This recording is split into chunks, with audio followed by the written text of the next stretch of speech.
Rius, ¿qué hay? Buenos días, ¿cómo está usted? Hola Manolo, buenos días. Manolo y nuestra audiencia. Bueno, pues vamos a hablar de cosas. Solemos hacerlo, hablamos de cosas. Por, Sí, por ejemplo, Brasil. ¿Y ahora qué? pues esa es la pregunta que se hace todo el mundo. Mm, Porque después de la victoria pírrica que se llama de Lula sobre Bolsonaro, pues la verdad es que las expectativas no son muy halagüeñas para los brasileños. mm, Es decir, porque además, después de 48 horas de silencio y una mañana llena de suspense, Eh, anteayer el presidente todavía de Brasil, Jair Bolsonaro, apareció en el Palacio de la Alborada, en Brasilia, esa capital supermoderna que construyeron de la nada en plena selva. sí. Pues bueno, ofreció un breve discurso a la nación sin aceptar preguntas de periodistas allí reunidos, sistema Rajoy, y aunque no dijo explícitamente que aceptaba el resultado de las urnas, sí que dijo que se mostraba favorable a respetar la Constitución. Bueno, Y una manera ambigua de no decir nada tampoco, porque exactamente, bueno, respeto a la Constitución, que luego veremos que no estaba tan claro. mm, Pero bueno, no se cortó a la hora de describir un sentimiento de injusticia respecto al proceso electoral, porque claro, en las anteriores elecciones, que era el mismo proceso electoral, le pareció perfecto porque había ganado él. sí. Pero ahora, a pesar de que no era muy amplia, pero bueno, habían casi 2 puntos de diferencia, pero ya no le gustaba el proceso porque recordaba a los niños que están jugando a fútbol y cuando pierden, el dueño del balón se lleva la pelota y dice, ya, ahora ya no juego. Pues algo parecido, ¿no? Es Es curioso decir, esto, Rafa, porque además el encargado de vigilar el proceso electoral sería él, su gobierno y el inmenso poder que tiene y tenía en esos momentos. Es decir, si el proceso electoral fue chungo, pues culpa tuya, pringao, porque tú, si fuera la oposición la que controlara las instituciones en ese momento, podías decir, uy, me la han robado porque controlan el poder y desde allí han mangoneado, pero si eras tú el que tenía que vigilar y todo eso. Bueno, en fin. hombre, un poco como lo que le pasó a Trump en Estados Unidos, ¿no? Que él estaba en el poder Sí. y era responsable de que las elecciones hubieran sido como toca. Bueno, el caso es que pues llegó este martes pasado muy sonriente, y bueno, habló poco más de 2 minutos, no aceptó preguntas y no comentó nada explícito respecto a su derrota, ¿no? Ujú. Lo vimos y nos quedamos con las dudas que tú estás planteando ahora y que todo el mundo se plantea. Ni reconoció la derrota, ni felicitó a Lula da Silva, ni está participando en el traspaso de poderes, se lo ha dejado a segundos, y etcétera. En fin. Hombre, pues hizo lo que toca, pues agradecer a los 58 millones de brasileños que lo votaron, eh, y los animó a defender juntos los valores de su lema, Dios, patria y familia, Eso es. que bueno, nos suena de algo. Mm. También comentó el movimiento de camioneros, que es la protesta más significativa o más llamativa, que tuvo lugar en más de 20 estados del país después de la proclamación de la victoria de Lula, ¿no? Pero por lo menos no anunció ningún recuento de votos y tampoco reclamó la victoria, vamos. Lo único que dijo, y no está muy claro, pero bueno, en principio de palabra lo dijo, es que continuaría cumpliendo los mandamientos de la Constitución. Mm. Pero bueno, sus seguidores siguen con los cortes de carreteras desde la madrugada del lunes pasado. Hay grupos de camioneros cortando las principales autovías de Brasil. Recordamos que en Chile los camioneros fueron uno de los grupos que propiciaron la caída de Allende y el golpe de Estado de Pinochet. Es decir, sobre todo en los países latinoamericanos, los camioneros siempre han sido una fuerza de la reacción. Bueno, han bloqueado varios centenares, como digo, de carreteras del país, no aceptan el resultado y exigen, y eso sí que es muy peligroso, una intervención militar que mantenga a Bolsonaro en el poder. Aparte de cortar las carreteras, pues mucha gente se ha manifestado frente a los cuarteles de los militares y de la policía pidiendo un golpe militar, así de descarado, sin tapujos, brazo en alto, saludo nazi. Sí. Yo ahí es donde veo principalmente el foco de tensión y de problemas, porque hay que recordar que a Lula le quedan todavía 2 meses para tomar posesión el 1 de enero. Y hasta entonces, 2 meses con Bolsonaro en el poder y con sus partidarios exaltados a la fuerza de los cuarteles llamando a los militares, no olvidemos que hay un dato de mucha importancia, y es que durante su mandato, que recordemos que solo ha sido uno, Bolsonaro ha colocado, que era un antiguo capitán, eso tampoco hay que olvidarlo, ha colocado hasta 6.000 militares en los distintos estamentos de su gobierno, ¿no? Es decir, que el gobierno de Bolsonaro ha sido un gobierno absolutamente repleto de militares que en un momento dado suponen, como siempre sabemos, un peligro latente, porque a los militares siempre les falta el canto de un duro para lanzarse a salvar las patrias, ¿no? Y por lo tanto yo ahí veo el principal peligro, el principal posible foco de desestabilización. En fin, esperemos que, se ha producido una situación bastante curiosa. El pasado martes Bolsonaro publicó un Twitter garantizando la Constitución y pidiendo a los camioneros que abandonaran los cortes. Ese Twitter, ese mismo martes, horas después, fue retirado. Sí. Y luego posteriormente fue vuelto a colgar. Es decir, que ni él mismo se aclara, ¿no? Entonces, bueno, pues la situación es bastante compleja y por lo tanto estos 2 meses que quedan van a ser bastante complicados. En principio, los 2 segundos de a bordo se encargarán del proceso de transición y han empezado a reunirse, pues, lo cual indica que, bueno, que algo es algo, y han declarado que procurarán ser neutrales, que procurarán guiarse por principios de interés público, transparencia, continuidad de los servicios, bueno, lo de siempre. Pero yo personalmente, en persona, mucho me temo que no descartaría del todo la posibilidad de un golpe militar.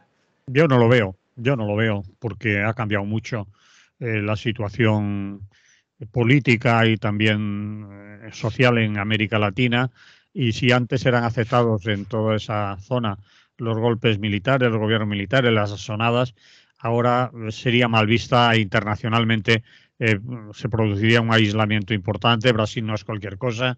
Yo no creo que se vaya a dar un golpe militar.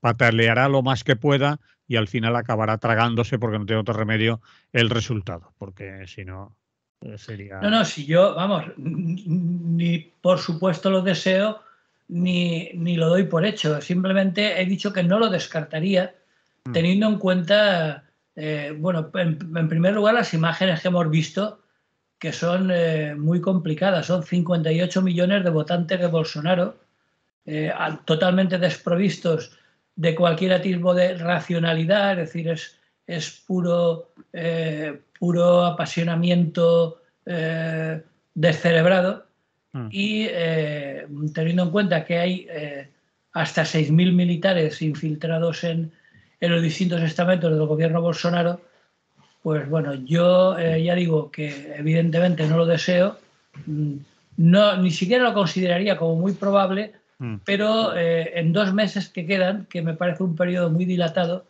yo no lo descartaría por completo. Es decir, lo dejaría un poco en suspenso.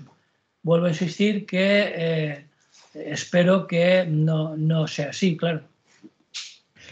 Bien, pues dicho esto, si no tiene nada más que añadir, cambiamos de tema, porque nos queda... No, únicamente quizás recordar que, dentro de la tónica general que tú comentabas, de un proceso de izquierdización moderada, eso sí, en la mayor parte de América Latina, si hemos visto algunos mapas, hemos visto que lo que hace unos años predominaban los gobiernos de derecha e incluso de extrema derecha, hoy por hoy casi todo el mapa de Centro y Sudamérica está controlado por fuerzas que, como en el caso de Lula, tampoco es que sean de la izquierda radical revolucionaria, pero sí que al menos no pertenecen a la derecha más extrema, ¿no?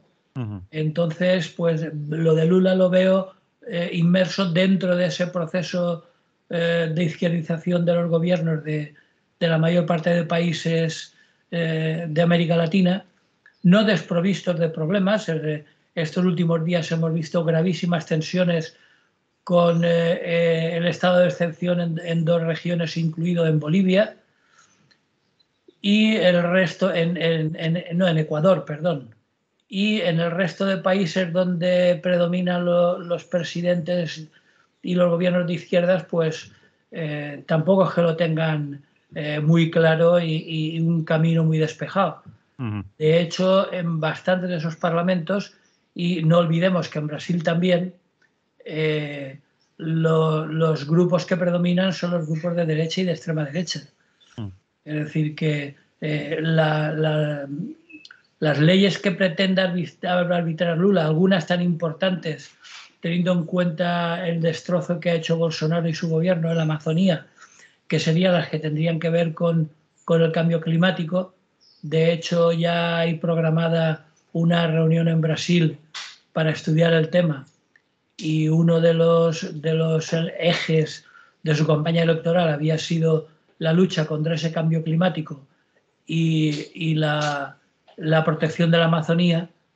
Pues que eso por lo menos pueda ir para adelante, vamos, porque si eso es así, pues mira, apaga y vámonos. Recordemos que tanto Brasil como Perú, como Bolivia, como Ecuador, controlan, y como Colombia y Venezuela, controlan todo el sistema fluvial de la Amazonía, que es la principal reserva biológica del planeta, sin ninguna duda. Y por lo tanto, las decisiones que se tomen en esa zona tan sensible son fundamentales para el conjunto del planeta. Por lo tanto, que al menos eso pueda llevarse a cabo y luchar contra acciones tan suicidas y tan irracionales como la del gobierno de Bolsonaro, pues con eso ya sería suficiente como para congratularse y desear que le fuera bien la cosa, ¿no? Uh-huh. Estoy de acuerdo. En fin, en cualquier caso, permaneceremos atentos durante estos 2 meses. Sí. Esperemos que la toma de posesión el 1 de enero se produzca sin incidentes, y a partir de ahí pues veremos lo que da de sí el gobierno de Lula, que por otra parte en sus anteriores 2 gobiernos tampoco es que se caracterizara por ninguna medida excepcional, ¿no? En cuanto a la lucha por una mejor ecología regional, ¿no? En cualquier caso, veremos. Muy bien, lo dejamos ahí, decíamos. Vale. La tragedia de la valla de Melilla sigue abierta. Pues vamos. Sí, y sigue abierta porque lo he traído a colación por la lectura de un extenso informe que ha aparecido en la página de la BBC. Sí. Y que frente a la prensa española, que continúa guardando silencio o yéndose por los cerros de Úbeda cuando toca el tema, sí. Pues esta semana aparece, como digo, en la página de la BBC un reportaje de investigación que para mí supone hasta ahora la información más completa sobre estos lamentables hechos, ¿no? Por resumir un poco lo que nos cuenta la BBC, nos dice que, bueno, hace un resumen de los hechos. Dice: al amanecer del 24 de junio, un gran grupo de migrantes africanos se dirigió hacia la valla fronteriza que separa a Marruecos del enclave español de Melilla. En el caos que duró horas, muchos de los migrantes fueron golpeados y aplastados entre la barrera de 8 metros de altura y los guardias fronterizos marroquíes, que desplegaron porras y gases lacrimógenos. Bueno, eso ya lo sabemos, hemos visto los vídeos difundidos en internet que muestran a docenas de personas apiñadas en una zona del puesto fronterizo, que es lo que en la mayor parte de puestos fronterizos del mundo se llaman tierra de nadie, ¿no? Es decir, esa zona donde comparten soberanía los dos países implicados. Y bueno, pues en esa tierra de nadie, que en el caso de la frontera de Melilla es una especie de patio no demasiado grande, que separa la salida de Marruecos y la entrada a España, ¿no? Pues bien, en esa llamada tierra de nadie, en los vídeos se veían, como digo, decenas de personas, algunas inmóviles, otras sangrando, otras angustiadas, profiriendo lamentos. Y bueno, al final las cifras que da la BBC, que como siempre suele contrastarlas y ser bastante moderadas, dice que al menos 24 migrantes murieron. Subrayo lo de al menos, porque ni siquiera se conoce con exactitud. Pero se cree que el número de víctimas fue mayor, ya que hay más de 70 personas desaparecidas, con lo cual las víctimas mortales se acercarían a 100. Esto fue en la puerta que daba a lo que se conoce en Melilla como el barrio chino, que aparte de la entrada a Melilla es también, y no lo olvidemos, una de las puertas de entrada a Europa. La BBC tiene un equipo que se dedica a hacer periodismo de investigación exclusivamente en África, un equipo que se llama Africa Eye, el ojo de África, que, bueno, parece ser que estuvo trabajando, revisó decenas de vídeos para intentar construir la imagen más completa de cómo se desarrolló este incidente mortal, ¿no? También consiguió acceso exclusivo al complejo fronterizo del barrio chino y compararon las imágenes que habían visto en los vídeos con las que encontraron sobre el terreno. Incluso consiguieron que la Guardia Civil les permitiera entrar en la sala de control del circuito cerrado de televisión, donde parece ser que todo lo que captan las numerosas cámaras instaladas en la valla se ve allí en ese puesto de control en pantallas gigantes. Entonces, bueno, lo que dice el equipo de la BBC es que es muy probable que los funcionarios españoles vieran mucho más de lo que ocurrió ese día de aquello que nos han contado, ¿no? Entonces, bueno, lo que se pregunta a la BBC es por qué se utilizó tanta violencia y si se podría haber hecho más para evitar la pérdida de vidas. Entonces, bueno, entrevistaron a docenas de sobrevivientes y recoge el testimonio de Omar Nagy, que es un activista marroquí de derechos humanos, que, bueno, subrayaba una cosa curiosa que no sabíamos, o yo al menos no me había enterado, y es que anteriormente, un mes antes, en marzo, se produjeron 3 cruces con 2.500 migrantes en total, que no se saldaron con ninguna víctima mortal. Es decir, los grupos estos que habían estado un mes antes eran más grandes y bajaron del bosque del Gurugú sin problemas, y en esos 3 pasos del mes anterior, pues nadie murió. Es lo que declaró Omar Nagy, este activista marroquí, a la BBC.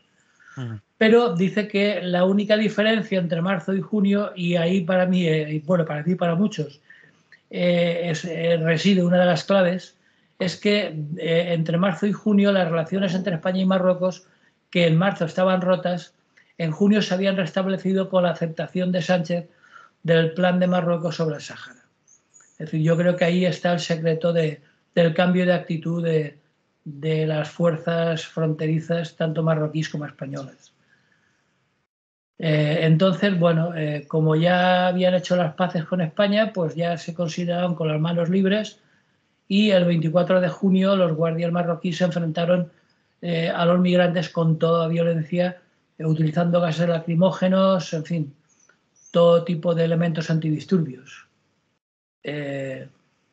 Porque incluso, según cuenta Stenaji, testigos presenciales informaron que el 23 de junio los campamentos de las montañas del Gurugú fueron atacados por la policía marroquí, ordenando a los que tenían ahí montado el campamento que se fueran.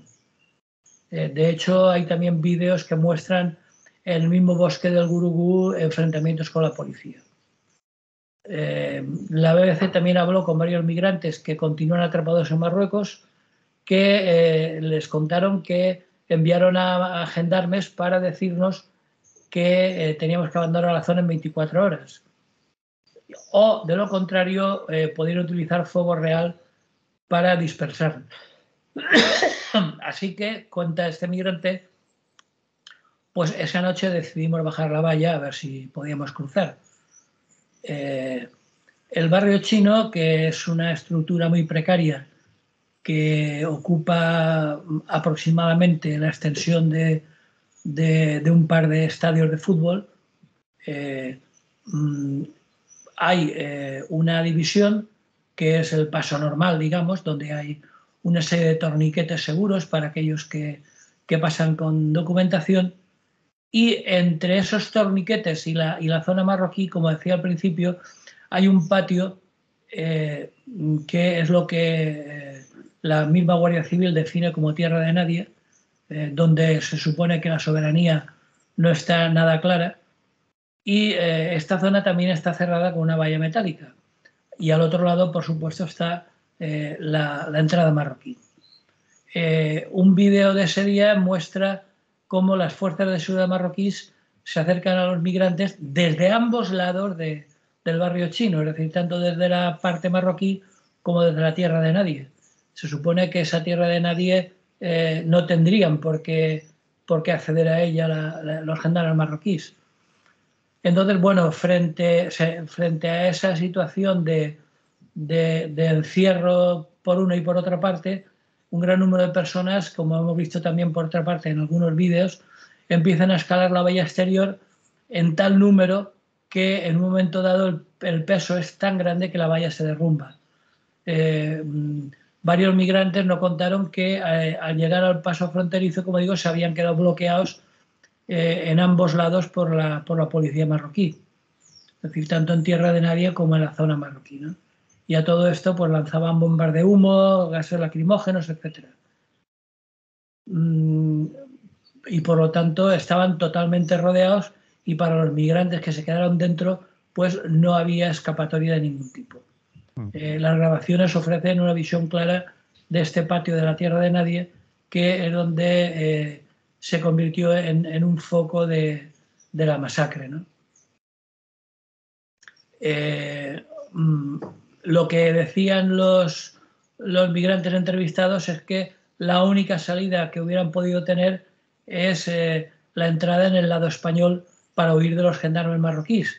Pero, bueno, el lado español permaneció cerrado, la policía española se negó a abrirles una vía de salida, viendo perfectamente lo que estaban haciendo con ellos, y el emigrante entrevistado concluye diciendo que lo que querían es que muriéramos. Bueno, como digo, el reportaje es bastante completo y muestra diferentes testimonios diciendo que este patio, que como digo es bastante pequeño, entre una y otra frontera, pues estaba lleno de humo, de gases lacrimógenos, etcétera, y algunos murieron asfixiados por la aglomeración y por las dificultades que tenían para respirar, dado que no tenían escapatoria a estos gases lacrimógenos. Cuenta la BBC que había más de 700 personas dentro de este pequeño recinto del patio de la tierra de nadie, ¿no? Entonces incluso, bueno, hasta ellos mismos reconocen que algunos vídeos dice que no los divulgan porque son demasiado gráficos, porque en ellos se ven cuerpos sin vida arrojados de un lado a otro, personas sangrando y agonizando, en fin, que incluso han considerado que eran excesivamente morbosos, que no aportaban nada y que por lo tanto ni siquiera se han atrevido a colgarlos, ¿no? Gente por todas partes, sangre, gente desnuda, y bueno, dentro de algunos pocos que consiguieron escalar la valla, ni que decir tiene que fueron detenidos en el mismo barrio chino. Otros cientos, y ahí sí que hemos visto vídeos, se quedaron en el suelo en el lado marroquí, con heridos y muertos tendidos entre ellos, todos mezclados, permaneciendo así durante varias horas sin atención médica de ninguna clase.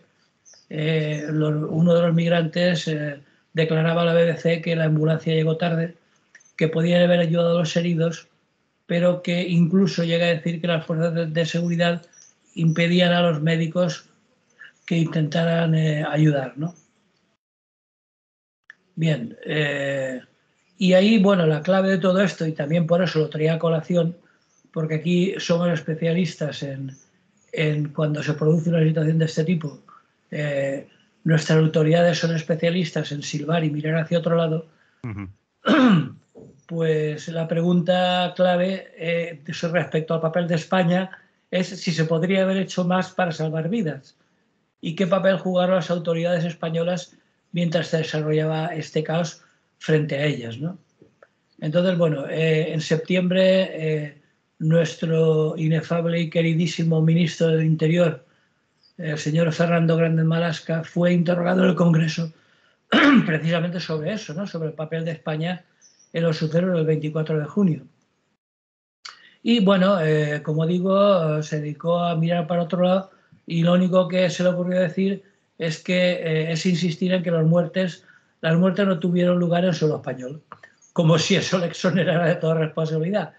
Lo siento, como no estaban, ellos podían estar mirando la situación, gran parte de ella se desarrolló en un territorio, como comentaba hace un momento, de tierra de nadie, pero bueno, como no era territorio propiamente español, pues bueno, ahí estaban mirándolo, viéndolo venir y sin hacer nada, ¿no? Entonces, bueno, la BBC había sido el primer medio de comunicación que visitó la zona desde el 24 de junio. La cosa tiene narices, ¿eh? Sí, ayer veía o anteayer veía yo a algunos periodistas españoles en un programa de televisión preguntándose, ellos mismos se preguntaban que por qué había sido, una vez más, un medio de comunicación extranjero, en este caso la BBC, quien había denunciado y sacado a relucir todas estas cosas que tú cuentas, ¿no? Porque todo el mundo que nos escucha sabe que aparte de ese documento escrito, ese que estás leyendo, hay un documento audio, un vídeo, un programa. Sí, no, y además, como lo suele tener acostumbrado la BBC, con periodismo de investigación de verdad, es decir, con declaraciones de primera mano de las personas afectadas, ¿no? La cosa estaba en el lamento del periodismo español, una vez más, en que sea un medio de comunicación extranjero quien tenga que sacar los trapos sucios de una administración y un gobierno como pueda ser el español, obviamente el marroquí, pero también el español. Se preguntaban, ¿cómo es que nosotros no hemos contado eso? Decía, bueno, porque sois unos agradecidos, porque no buscáis más allá de la versión oficial, porque no hacéis ya periodismo de investigación, porque estamos muy entretenidos con el consejo para arriba y el consejo para abajo del Poder Judicial y alguna patraña más.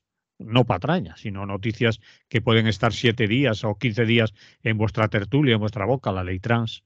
Pero cosas que tienen más trascendencia, son mucho más graves, como puede ser esto de la valla de Melilla, pues se os pasan y después os lamentáis, uy, lo ha dicho la BBC y nosotros que estamos aquí al lado, no se nos ha ocurrido ir, pues no, No, porque repito, muchos medios sois estómagos agradecidos de las versiones oficiales o gubernamentales.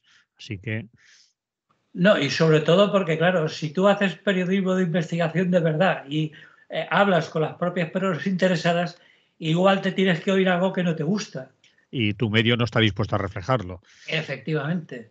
Mm. Es decir, que mm, hay testimonios, incluso es curioso, cita uno de la Guardia Civil, un guardia civil no identificado, evidentemente, por lo que puede pasarle, que declaró a BBC que la zona en la que estaban mirando en ese momento hacia la llamada Tierra de Nadie, dice que incluso había zonas que estaban controladas por España, Mm. lo cual quiere decir que el echar balones fuera del señor Marlaska no tenía ningún sentido, es decir, podían haber intervenido perfectamente. Entonces compararon la zona con las imágenes de vídeo de ese día y vimos, según declara el reportero de la BBC, vimos cadáveres en la zona que nos habían dicho que estaba controlada por los españoles, lo cual evidentemente plantea nuevas dudas sobre la responsabilidad real en los sucesos y bueno, en esas dos zonas en las que controlaron la investigación, en las que centraron la investigación, que eran esa zona del barrio chino y ese patio conocido como Tierra de Nadie, eh, de ahí hasta la entrada del lado controlado por los españoles, bueno, pues han podido constatar que en algún momento esa zona se llenó tanto de gente que entró en pánico y hubo una estampida y evidentemente lo que no iba a hacer la parte española es abrir las puertas para impedir que se produjeran muertes en esa estampida, ¿no?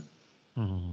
Es decir, porque al final consiguieron abrir esa puerta, los migrantes, hay vídeos que los muestran amontonados contra el suelo, algunos reclamando ayuda, en fin, hay imágenes absolutamente dramáticas. Incluso llegan a ver en esas imágenes 3 cuerpos sin vida colgados y desplomados contra la verja, ¿no? Mm. Bien. Bueno, Pues hay imágenes muy duras, hay muchas grabaciones que tiene el gobierno, que tienen las fuerzas de seguridad, de esas cámaras que obviamente no han salido a la luz, aparte de las que la propia BBC ni siquiera se ha atrevido a sacar en su reportaje porque son muy crudas, muy duras, y que ellos dicen que no aportan, como tú has dicho, que no aportan nada a la información, pero que son excesivamente crudas. En fin, muchas veces nos enteramos solo de lo que quieren que nos enteremos, muchas veces no, casi siempre. Pero hay, y de paso, para acabar, la BBC aprovecha, aprovechando que pasaban por allí, aprovechan para señalar que Ceuta y Melilla son los únicos territorios de la Unión Europea en el África continental.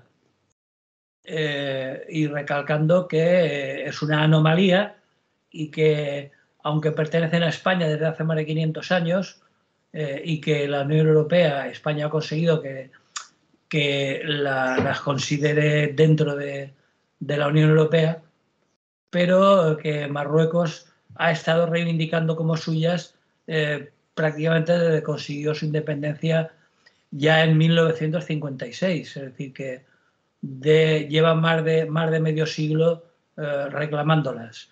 Lo único bueno, en principio la ley internacional y en concreto la ONU considera que no son colonias, respalda el hecho de que sean prohibidas españolas, pero lo que siempre nos trae con la mosca detrás de la oreja es si, además de la vergüenza de entregarle el Sáhara a Marruecos, también había en secreto alguna concesión sobre lo que podía ser el futuro a medio y largo plazo de las ciudades autónomas de Ceuta y Melilla, ¿no? Es decir, si eso también debería entrar en el paquete de negociación con el rey de Marruecos. Entonces, bueno, como digo, este acercamiento entre España y Marruecos, la clave para mí es que se produce después de que el gobierno socialista de Pedro Sánchez aceptara el proyecto de Marruecos sobre la autonomía del Sáhara, ¿no?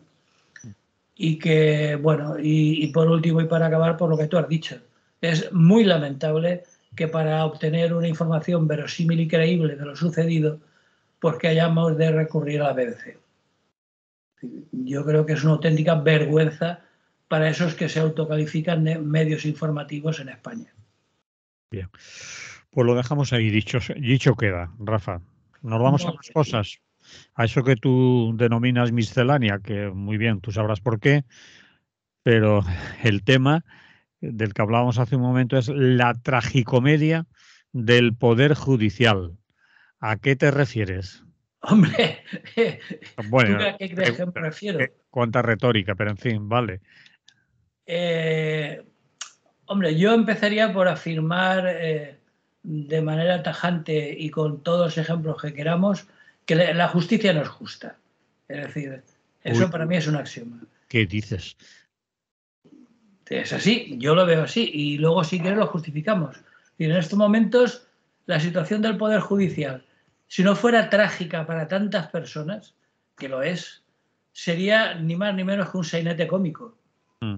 Entonces, si te parece, había pensado en explicar un poco una serie de cosas que se dan por sabidas, pero que no suelen ser tal.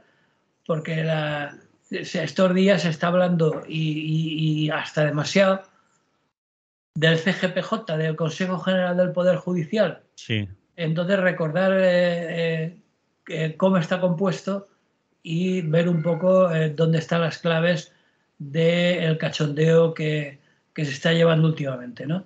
El Consejo General del Poder Judicial consta de 20 miembros llamados vocales del Consejo, y están elegidos por las Cortes Generales, es decir, por el Congreso y el Senado, la Cámara Baja y la Cámara Alta.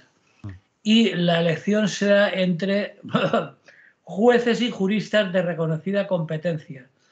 Lo de la reconocida competencia es lo primero que nos llama la atención, aunque conste así en los papeles que definen el Consejo General del Poder Judicial, porque primero, aparte de que la reconocida competencia es siempre subjetiva, lo que a estas alturas nadie se niega a reconocer es que el Poder Judicial en España, en bastante en otros países, por otra parte, ¿no? Pero está absolutamente politizado. Hago un inciso para recordar que hay países como Polonia que al menos son más sinceros. Es decir, el actual presidente ya ha dejado claro que el Poder Judicial lo controla el gobierno y así no hay ningún tipo de disputas. Bueno, pues en España no hemos llegado a tal. Hemos intentado hacer el paripé de que, bueno, se elige entre jueces y juristas, reconocida competencia. Bueno, el caso es que llevan más de 1.300 días de bloqueo en medio de acusaciones cruzadas entre el gobierno y el PP, y que, bueno, desde 2018, en lo que las actuales vocales deberían haber sido sustituidos, pues llevamos ya, pues eso, 1.300 días en una situación inédita que, bueno, los jueces, a los cuales más o menos les va bien porque a ellos les da igual, pues lo califican como anomalía democrática. Y la excusa, bueno, van cambiando de excusas, el PP ha puesto 50 excusas, la última excusa de estos días pasados ha sido a cuenta de Puigdemont y del delito de sedición, y si no, hubiera sido a cuenta de que no le habían comprado chocolate al loro, es decir, lo de menos es la excusa. El PP propone cambiar el sistema de elección y los partidos del gobierno y de Unidas Podemos también prefieren cambiar el sistema de elección, pero dicen que lo primero y más urgente, dado el retraso inédito que llevan, es elegir el Consejo General del Poder Judicial, con lo cual influiría en el Supremo y en el Constitucional. Y una vez renovado, entonces ya hablarían de cambiar el sistema. Bueno, pues evidentemente, sin dar excesivos argumentos ni jurídicos ni políticos al respecto, el PP dice que mientras no cambie el sistema de elección, que él no se apunta. Parece ser, según las últimas noticias, que bueno, que el señor González Pons ha aceptado de nuevo, que sabemos que es el negociador del PP, ha aceptado de nuevo sentarse a esas negociaciones, pero bueno, como ya ha afrontado tanto retraso en anteriores ocasiones, pues no sé extrañar que se inventara cualquier excusa para seguir dilatando el proceso. Yo tengo una teoría, no sé a ti qué te parecerá, pero yo creo que mi impresión es que, aparte de que en lugar de marcharse a casa, permiten que el sainete continúe, como además al Partido Popular sus encuestas le vaticinan una victoria en las próximas elecciones, pues mi idea es que están mareando la perdiz de una forma o de otra, tomándole el pelo de mala manera al gobierno para esperar que lleguen las elecciones, las ganen ellos, lo cual es mucho decir, pero en fin, como sus encuestas les dan ganadores, y a partir de ahí hacer con el Poder Judicial lo que les dé la gana, que es lo que pretenden. Esa es mi impresión. Bien, no varía mucho de la impresión que tiene la mayoría de la gente, o que tenemos la mayoría de la gente. Yo ya hace tiempo que no le presto excesiva atención. Creía, o yo pensaba que esta vez sí que iban a llegar a un acuerdo, tenía toda la pinta, y la sorpresa fue, no solo para mí, me imagino que para ti, para mucha gente, que cuando ya estaba a punto de firmarse todo, faltaban horas, pues sale el señor Feijóo y dice: uy, si haces tú lo de la sedición, pues mira que yo por ahí no puedo. Parece ser que ha habido presiones de la derecha y del poder de facto en este país, que van desde políticos, desde la derecha política, económica y mediática, lo que se llama la caverna mediática, sobre todo en Madrid, que presionaron y utilizaron de garganta profunda a Ayuso para decirle a Feijóo: oye, no firmes y los jodemos un poquito más. Es decir, que no les des esta baza, etcétera, etcétera, porque están con eso de negociar con Esquerra lo de la reforma de la sedición y otras cosas, ¿no?, que llevaba el Partido Socialista ya en su programa electoral, de adaptar la legislación en algún tipo de delitos a la legislación europea. Entre ellos entraba la sedición, y más cosas, ¿no? Y lo sacan a relucir ahora como excusa.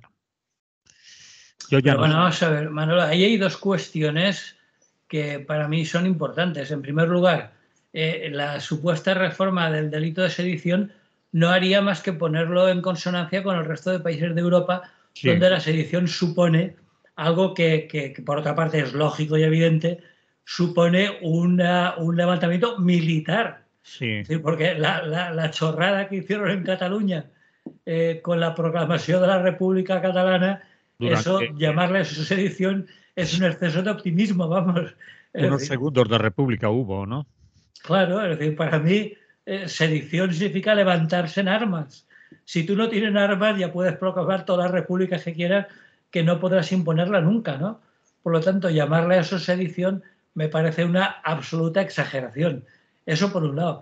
Y por otro lado, el hecho de que Feijóo no quiera reconocer por ahí, no impide el hecho de que, en caso de que quisiera cambiar el contenido de ese artículo del Código Penal, Mm, el gobierno está en su perfecto derecho a hacerlo. Y Feijóo no es quien para decirle cómo tiene que gobernar. Que gane unas elecciones, que gobierne él y que vuelva a cambiarlo si quiere. Pero al gobierno le asiste el legítimo derecho de legislar como le parezca oportuno.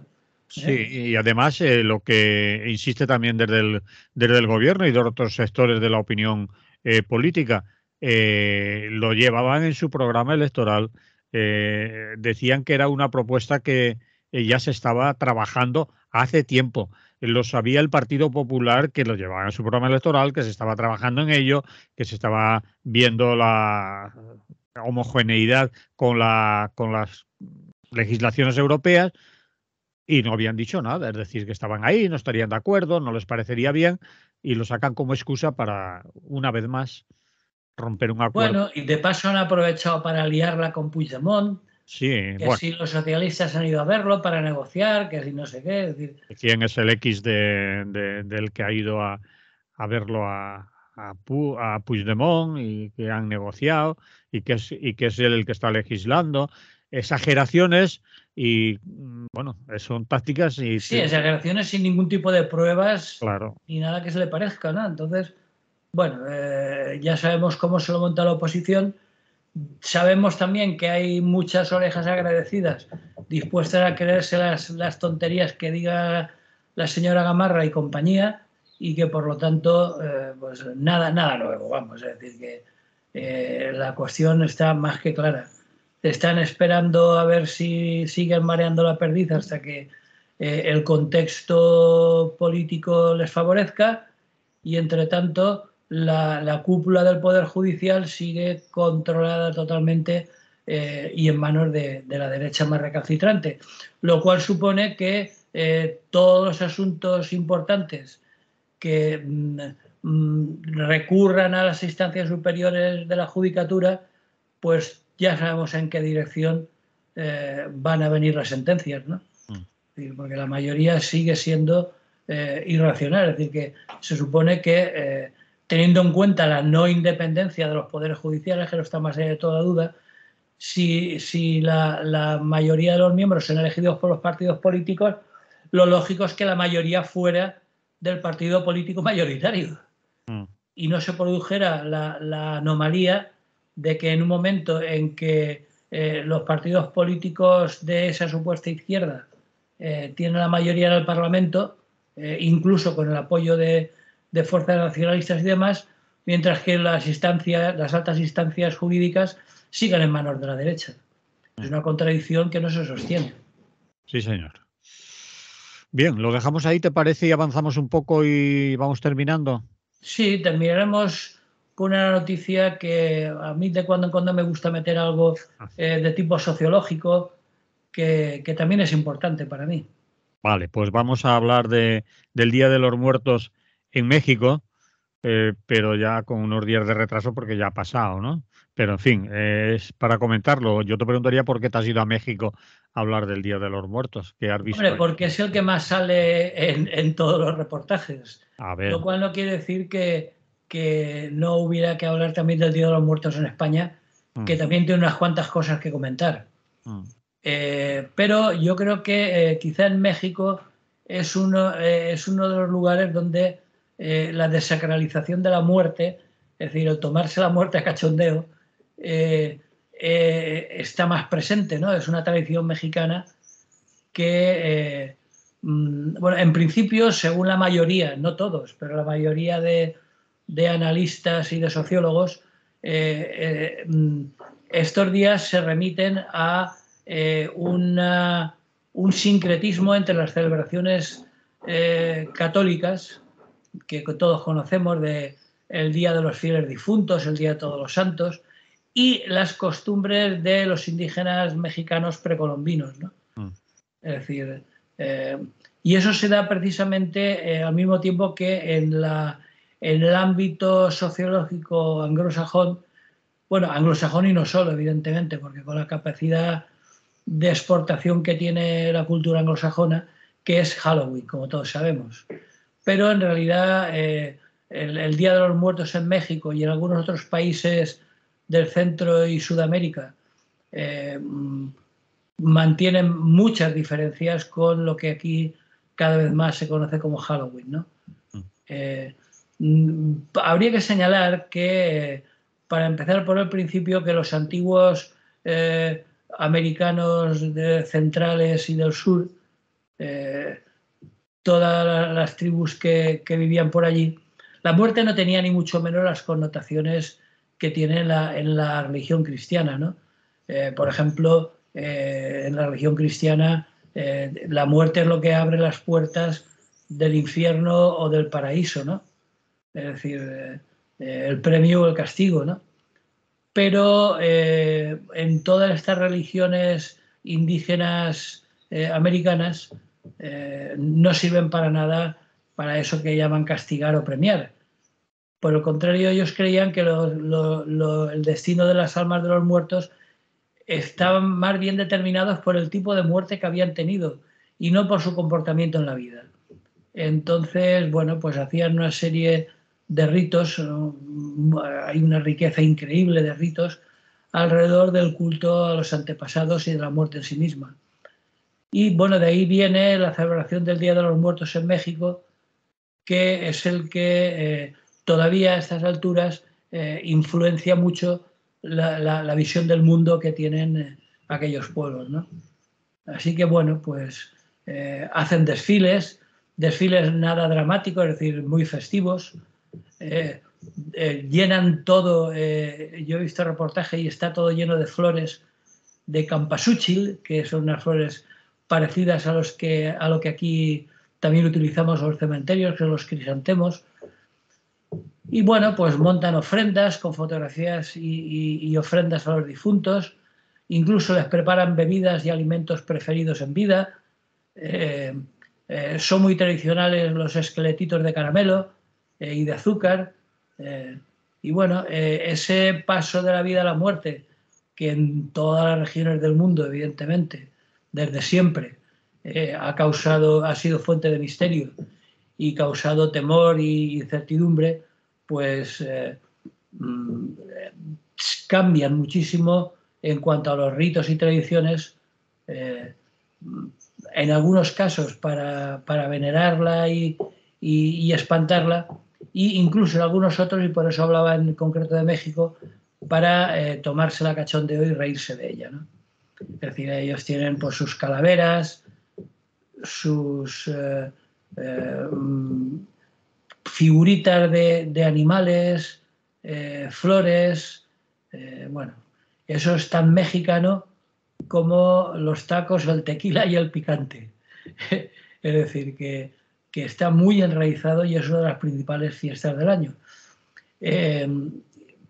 Y lo recalcaba también como suelo hacer, por compararlo con lo que sucede en España.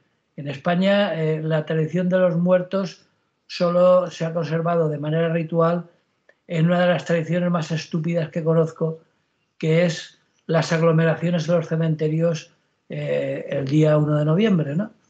Es decir, tú quieres honrar a tus muertos o recordarlos, pues desde mi punto de vista, quizá ingenuo, es que cualquier día del año es bueno.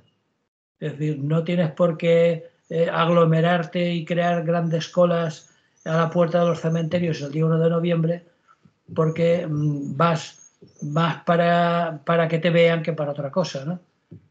Para que digan, no, este no ha venido, mira qué mierda de flores ha dejado, en fin, chorradas estúpidas que no tienen nada que ver con el respeto y la honra a las personas que han fallecido, ¿no? Entonces, bueno, pues frente a eso está la locura del Halloween, con evidentes connotaciones comerciales, ni qué decir tiene, y que está ganando terreno rapidísimamente y que acabará por desterrar a la visita a los cementerios del 1 de noviembre. Frente a eso, pues yo personalmente prefiero la tradición mexicana, que al menos es autóctona y muy suya, ¿no? Y bueno, no solo en México, eso también de otras formas, pero se da en Bolivia, Perú, Ecuador, Guatemala, en América Central, en fin, todo eso. Entonces, bueno, pues maldecir el Halloween, que no es más que una fiesta comercial, y lo único, pues consumir huesos de santo, que son unos dulces muy empalagosos, pero que por lo menos son muy españoles. Muy bien, Rafa, pues lo dejamos ahí con el recuerdo a los muertos mexicanos. Muy bien. Nos volvemos a oír la semana que viene si no ha pasado nada y montamos alguna otra fiesta por ahí. Exactamente. Las fiestas que no fallen, porque eso es fundamental. El ambiente festivo, de todas formas, ahora tenemos dentro de nada el solsticio de invierno, sí, y tendremos fiestas por encima de la cabeza. Muy bien, pues lo dicho, la semana que viene más, ¿de acuerdo? Muy bien. Salud y buen día. Salud.